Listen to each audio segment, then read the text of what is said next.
ଯେତେବେଳେ ସରକାର ପରିବର୍ତ୍ତନ ହେଇଯାଇଛି ପ୍ରତ୍ୟେକଟି ମାସର ସରକାରଙ୍କର ସେ ଉଙ୍ଗାଳୁଛି ନା କୋଉଠି କଣ ବାହାରିବ କୋଉଠି ନା କୋଉଠି ଫେରିବା ପାଇଁ ସ୍ପଷ୍ଟ କରିଦେବାକୁ ଚାହୁଁଛି ଆପଣମାନଙ୍କୁ ଇଏ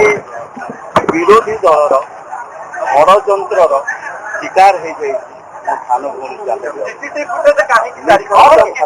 ନିଶ୍ଚିନ୍ତ ଭାବେ ମୁଁ ଆପଣମାନଙ୍କ ଜରିଆରେ ନିଶ୍ଚିନ୍ତ ଭାବେ ମୁଁ ତ କହିଲି ଆପଣମାନଙ୍କୁ ଇଏ ସରକାରୀ କଥା ଯୋଉ ଆସୁଛି ଆପଣମାନେ ବିଭିନ୍ନ କଥା କହିଲେ ଇଏ ବିରୋଧୀ ଦଳଙ୍କର ଯୋଉଭଳି ଭାବରେ ଷଡ଼ଯନ୍ତ୍ର ବିରୋଧୀର ଷଡ଼ଯନ୍ତ୍ରର ଶିକାର ହେଇଯାଇଛି ମୋ ସାନ ଭଉଣୀ ମୁଁ ଆପଣମାନଙ୍କ ମାଧ୍ୟମରେ ଇଏ କହି ରଖିବାକୁ ଚାହୁଁଛି ଯୋଉମାନେ ପ୍ରତ୍ୟାଶିତ ନେତା ଅଛନ୍ତି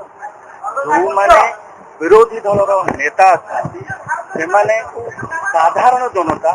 ଆଉ କାମରେ ଦେଖିବାକୁ ଚାହୁଁନାହାନ୍ତି ସେମାନେ କେବଳ କ୍ୟାମେରା ଆଗରେ ଦେଖିବାକୁ